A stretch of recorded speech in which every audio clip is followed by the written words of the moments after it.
Welcome to a new edition of the Neon Jazz interview series with Grammy-nominated writer, producer, multi-instrumentalist, and session player Billy Mohler. We caught up with this talented bassist to talk about his new 2025 CD, The Eternal, and a varied life in the music. Over the years, he's worked with the likes of Dolly Parton, Macy Gray, Lady Gaga, Mavis Staples, Kelly Clarkson, Steven Tyler, the great Jon Brion, and a host of others. At the Thelonious Monk Institute of Jazz, he was one of only 5 students to study with Herbie Hancock, Wayne Shorter, and other luminaries. As an avid skateboarder, he even served as the musical director for Tony Hawk's Boom Boom Huck Jam Tour and many other projects along the way. From his base in Southern California, we get into a great story. Enjoy this conversation. Well, I love the album, The Eternal. I played it on the show. I'm looking forward to getting into that. You have such an interesting ride in the music world, so thank you so much. I appreciate you taking a minute out. Y'all, thanks for having me. Yeah, you bet. So let's begin. Before we get into The Eternal, I want to know, 5 years ago, this pandemic threw the whole world on its ear, especially musicians. How did you survive the pandemic of 2020, and how has it radiated into your world in 2025? The pandemic was interesting for me because I'm pretty self-motivated.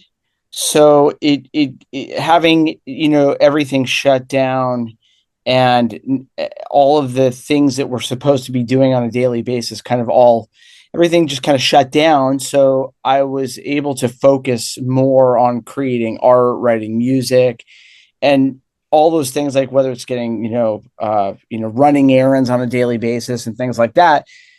It freed up so much time for me, where I could just lock myself in the studio and work all day and have, not have anything else to do. So I found it extremely productive and inspiring to have that kind of time, and also just to be going through it. It was such a bizarre, once in a century, if that, situation that we found ourselves in. So I drew inspiration from it, and that parlayed into some albums, after post pandemic and on from there.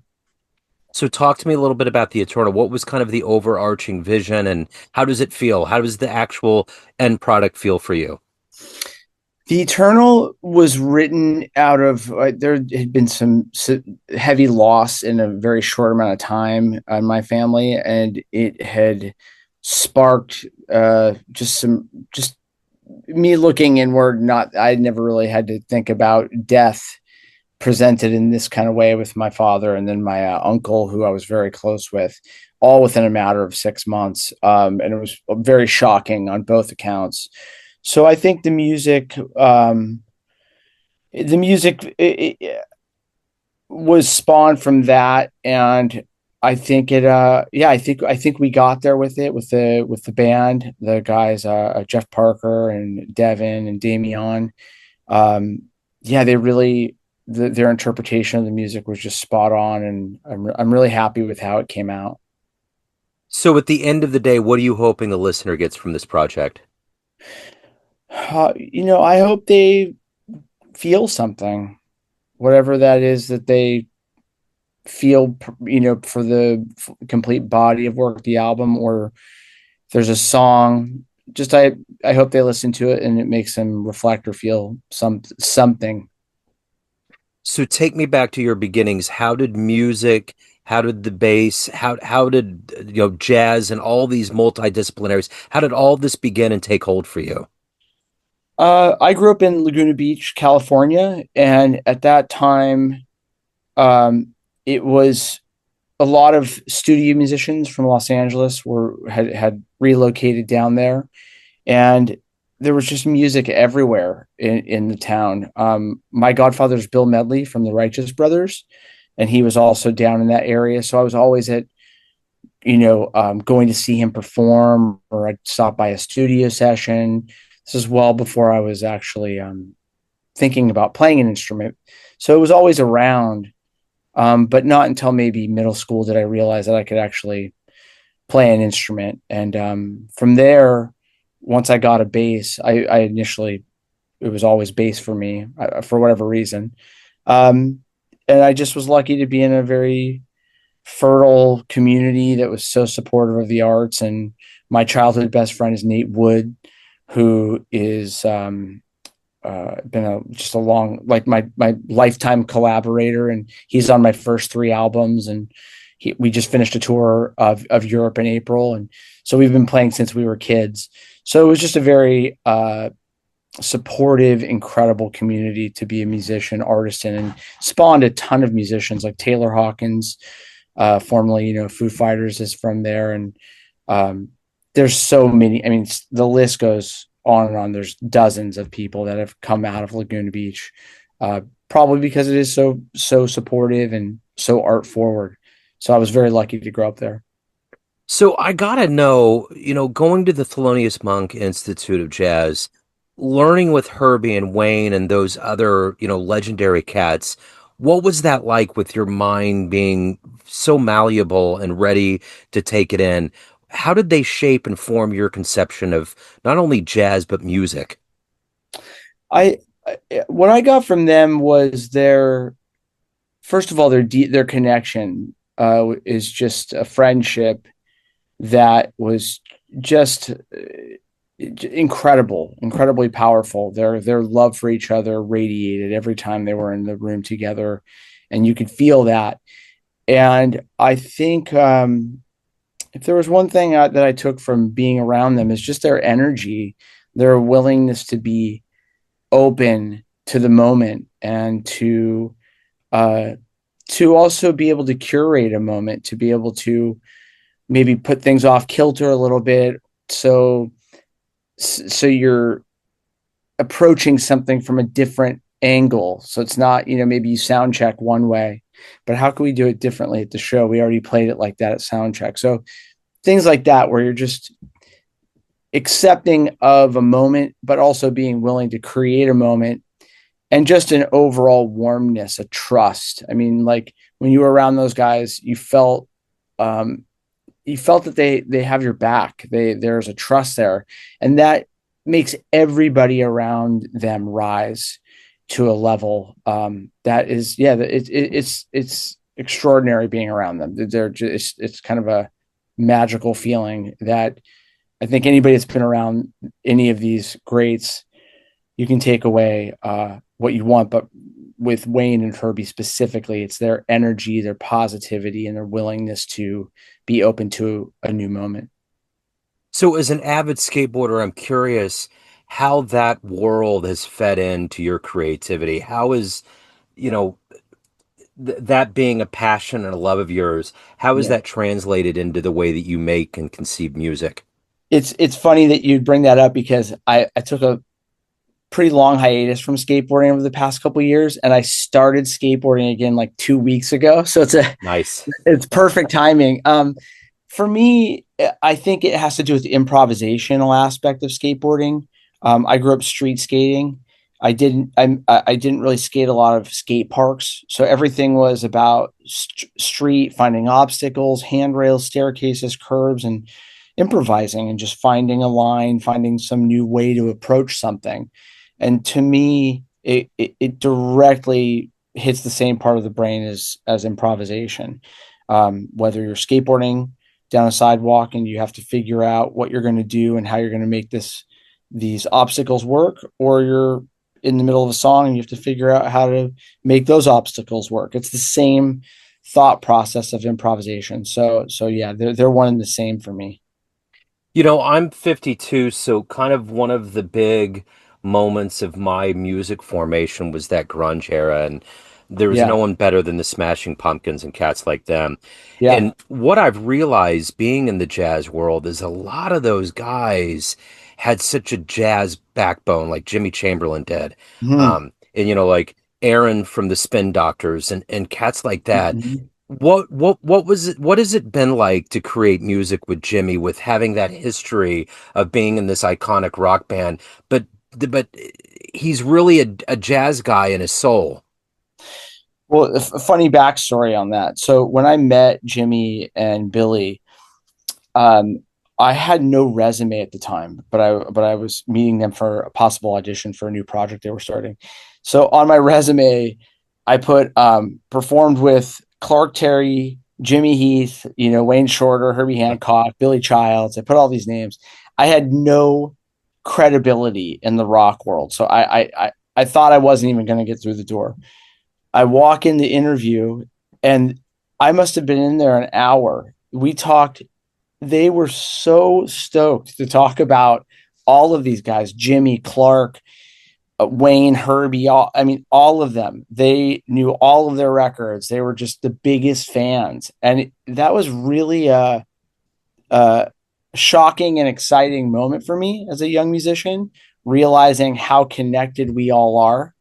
And especially this music, there's something about this music that when you find, especially in the rock world, when you find people that have that deep connection to jazz. It's like Robert DeLeo, the bass player for Stone Temple Pilots. He's a great friend of mine, and our connection came through jazz and through a mutual friend of ours. But this guy's knowledge of the great American songbook standards like Sinatra, the guy knows so much. It's unbelievable. And you hear it in their writing. And that's the same thing with the Smashing Pumpkins. Billy and Jimmy are massive jazz fans. And for me,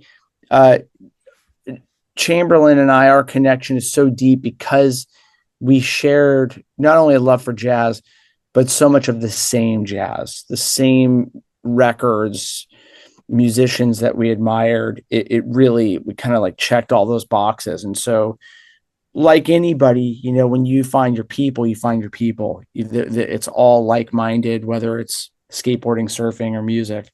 And when I met Jimmy, it was just an instant connection that we both had such a deep interest in rock and jazz and really the same albums. And so, we've been, best friends forever. It's almost like a secret society with the jazz love. Like I remember Yeah, Henry it is. Rollins. Yeah. Like I remember seeing him at a Lollapalooza in Kansas City and how much he had that cord like wrapped around his arm and he was Yep. just Yeah, totally. screaming and you know what I'm saying? And then I would see him do spoken words and he would glow about listening to Monk or listening to Coltrane. And then he like archived and handpicked an album of all of his favorites. And it's like you just wouldn't expect it. There's this, like I said, there's like a secret society of these guys that just absolutely are jazz aficionados. You nailed it. You totally nailed it. And I was drawn to that.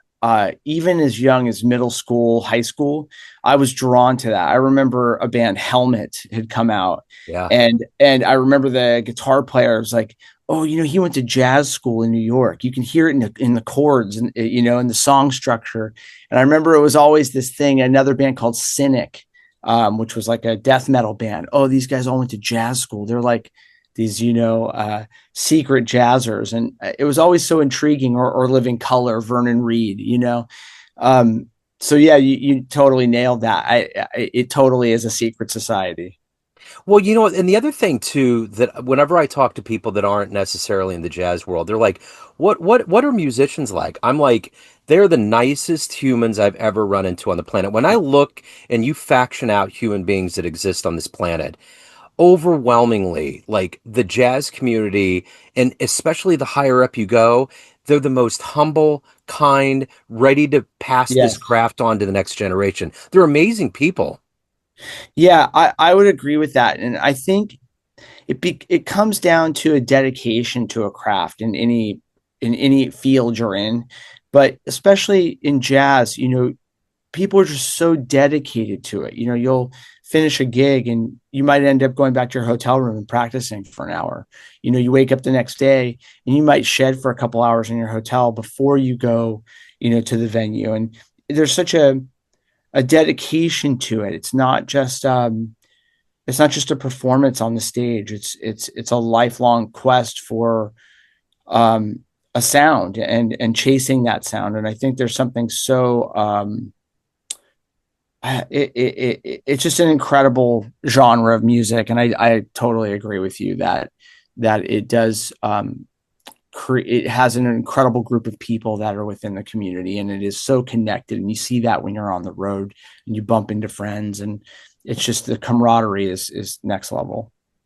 You know, as much as I love jazz and I spin it and I put it out into the world, my heart goes to a lot of these musicians that you've worked with. Like Sia is unbelievable. I mean, Yeah. Jon Brion, like all of Yeah. these guys, the gifts that they have and how they can transcend all these genres. And my Mhm. lead into the question is this, you know, you clearly have to have your chops up to hop around all these different genres with all these big people and names.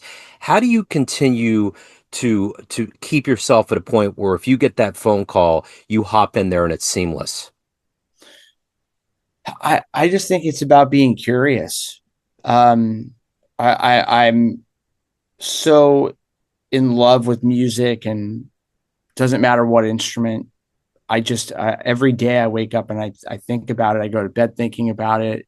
I constantly want to learn new things. I'm checking out new equipment. I'm texting with friends about new gear. Um, it's just an endless search, and I think that that's maybe one thing that helps me be prepared for these situations. I just did a new record with Tom Morello a few weeks ago, and that was like a massive rock album where I had to it was just that big sound, and so yeah, I just had to you know put my head in that space, and I really like doing that. I like diving into things hardcore for moments in time, and then shifting my energy over to maybe writing a new album, and then going back and doing some session work. To me, it all feeds into one thing. Put it that way. It's not like compartmentalized in my head. It's separate genres or different things. It all feels like the same thing to me. Like I remember hearing John Coltrane's Olay for the first time, and I remember I had the same feeling when I heard Slayer's album Rain and Blood. And I had the same feeling. It felt like the same thing to me. Um, yeah, so it's I don't compartmentalize anything. It's all one genre to me. Yeah. You know, the other day a viral clip came up of Tom with Rage Against the Machine. I think they were on Conan and they absolutely tore it up. And I was thinking, you know, that 90s era was a little bit like the 60s. There were so many trailblazers. Yeah. There were so many good messages that were coming out of the music community that was keeping us fueled and making us believe that this democratic machine was working. Yeah. I You know? agree. I Yeah. agree. No, it was a powerful moment. I think those bands had so much conviction. I think yeah, it was a very special era, especially in Los Angeles. I mean, you had Rage, you had Tool, Yeah. you had Stone Temple Pilots. I mean, it was LA was kind of on fire with new bands, and just yeah, it was a very special moment. But Rage always stood out to me. I remember hearing that their first album. Just I think I heard a demo actually before the album came out. A kid I went to high school with, Zach De La Rocca, was his camp counselor at like a YMCA camp. I'm not Wow. kidding. And he had an early Rage demo, and he played it for us. I think I must have been it was in high school, and it was just mind blowing music. And I remember when that first album came out, it just, yeah, it was.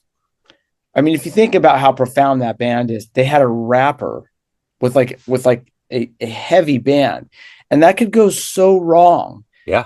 but it was so perfect, you know? Yep. It's proof that when you really feel what you're putting out there, it's going to Yeah. work. And those guys definitely were on the top of that mountain. It was, I mean, it was like when Bob Dylan got on stage the first time, everybody just stopped. They were like, "Wait, Yeah. what's going on?" You know? Um, Yeah, I believe that happened too at their shows. I think it was very quick for them. Like it was, I talked to Tom about this a bit on the when we were working, because it's so intriguing. I'm intrigued. I'm very intrigued by how chemistry, and how I just like watched this Black Sabbath the final concert, and between Sabbath and Rage and all these bands and Bob Dylan, they're all playing the same. They're playing a guitar, maybe a guitar, bass, and a drummer and a singer.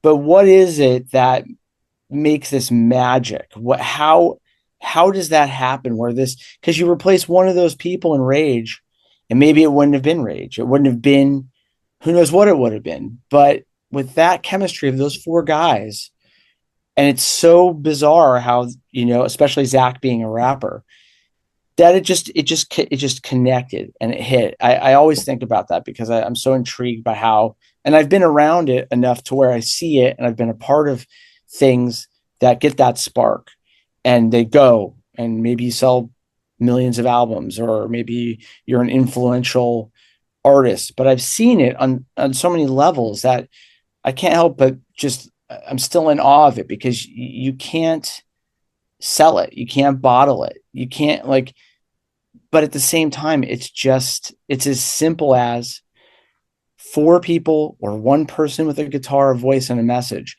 It's like magic or something. Absolutely. It's funny you mentioned Black Sabbath. I got hip to this incarnation called Jazz Sabbath with Adam Wakeman. And Mm. he's created this fictitious world of these lost tapes, and the band member in '68 came up with this kind of underground sound, and it's all of the Sabbath with jazz. You should look into it. It's have you heard of it? No, but it's funny you mentioned that, because another friend of mine has a Sabbath organ trio. I can't remember what it's, but it sounds like the name you just said. But I'm gonna write down your friend. Is it Yeah. your friend's band? Well, someone I interviewed mentioned they were he was in the UK. He was like, man, I'm gonna go see, and it was an unrelated to jazz. And he was like, I'm gonna go see this jazz band called Jazz Sabbath. And I'm so excited. And I was like, what, wait, what are you talking about? And then I looked it up, and Adam Wakeman, his dad was in Yes, and he Yeah, yeah, comes yeah. from, Rick yeah. Wakeman. Yeah. Yeah, so he comes from Jazz Royalty, and I reached out, and he got back, and we interviewed, and the story and what they're doing and the music. I've had it on the show. It's fascinating, Oh, man. I'm gonna look it up when we get off. That Yeah, sounds insane. it's totally cool. So let me ask you this: at the end of the day, what what has been kind of the key to your longevity and getting up every day and creating this music and evolving and becoming who you are? That's a good question. I don't think I can fully answer that in the sense that, in a definitive answer, Sure. because I think it's just who I am, and it's where I come from. Before I even could walk or speak, it was already kind of formulated. And I think that the experiences we have as kids, you know, kind of guide us to the place that we end up being. So, I don't know. I'm extremely passionate about art, and I'm curious about it. I'm just intrigued by it. I'm intrigued by new music. I'm intrigued by old music. I'm just such a massive music and art fan that, for me, I think that's just the inspiration is still there. I mean, I remember being 15 and watching my friend's band performing at a lunchtime concert. And I thought, like, my brain popped out of my head. I couldn't believe what I was witnessing, because I didn't realize at that point that you could actually play an instrument. I thought that was like what my friend's older brothers did, or like what people on TV did, or my godfather. I didn't understand that you could be a kid and you could have an instrument. I just didn't, for some reason, formulate it. So I still have that kind of 15-year-old. I mean, I always joke with my wife that I'm literally feel like I'm still 15 in my head, because that same inspiration is still there, with music. It's just, I just love it. But that keeps us alive. I remember when I was in college, I took a poetry class, and there was a Yeah. gal that was in the class, and she had to be in her late 60s, early 70s. And we're all going around the table, like, what do you want to be when you grow up? And, everybody had these dreams of being a writer and a big poet or whatever they wanted to do. And it comes to this wise old woman in the room, and she just said, I don't ever want to grow up. And, Yeah. I'll Yeah. never forget that. Yeah. I think, I've never done anything else since I was like, once I decided to do this at like 15, 16. And I remember I made a clear decision, like, I'm going to be a musician, and whatever that means, it's what I'm going to do. And from that moment on, I learned to sight read much later. I wasn't a lot of people go through elementary school and band, and for me, learning to sight read and learning theory and all of those things that come with being a musician, I just, I took it very seriously. And so I can totally relate to that, to her feeling and sentiment of that, because I feel the same way, and I still have that same curiosity about music and wanting to learn every day. So yeah, I think that's like not that I can say this with authority, but the key to my life, key to my happiness is keeping that kind of frame of mind. Yeah, for sure. So let me ask you this, Billy. At the end of the day, everyone has a perception of you: family, friends, fans, everyone that you play with on the bandstand, everyone that knows you, but you run the show. What's your perception of you? Who do you think you are? That's a tough question as well. I think dedicated, committed, intense, and yeah, kind of fun person. Try to keep it lighthearted, but inwardly intense person. So I think that would be like my general assessment. If I had to assess. Yeah, no, and that's wonderful, man. Great. So let me ask you this question. And this can be jazz, this can be any genre, but if we get off this call and a time machine pulls up in front of your house, you climb into the DeLorean and you can punch in the digits, what show are you going to? Any show in the history of music? Without a doubt, it would be Coltrane at the Vanguard. There you go. Not even, I mean, for a split second, I thought maybe Bill Evans' trio with Scott LaFaro and Paul Motian at the Vanguard. But I think it would have to be the John Coltrane quartet with Jimmy Garrison and Elvin and McCoy. I think I would have that. To me, would be that's the one. If we ever get the chance to see Ghost, I guarantee you there's going to be a billion in that room. That is always the number one answer. It's Coltrane is this mystery to me, because I can listen to Coltrane play the blues. I mean, if I had one, I could listen to that record like forever. I could put it on right now and I'll listen to it 3 times in a row. And there's something about Coltrane and that group. Yeah, I understand why it's the most popular pick, because it's just otherworldly good. Brian Haas of Jacob Fred Jazz Odyssey one time said, "I'm not a religious guy, but I listen to John Coltrane every day." Yeah, I same thing. I can so relate to that, and I have so many friends in this world, in the genre, in this group that I have that feel the exact same way, and that will say, it's like it is like a religion. Absolutely it is. So the latest album, which is wonderful, is The Eternal, and we kind of zigzag across the proverbial map here with the projects like you mentioned with Tom. If anyone wants a one-stop shop to get into your music, anything you're doing, live shows, where do they go?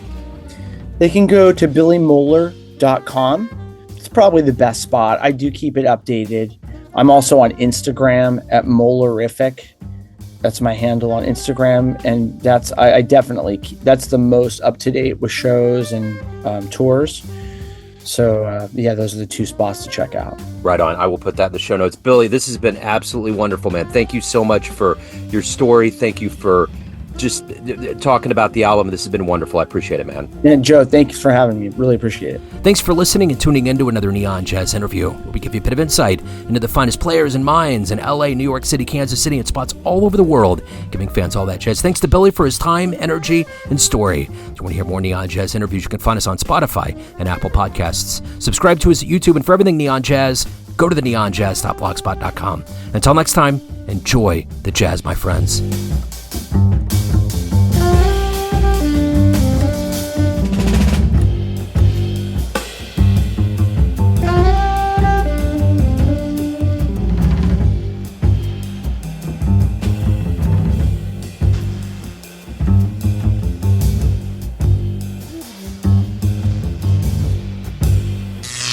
Neon Jazz.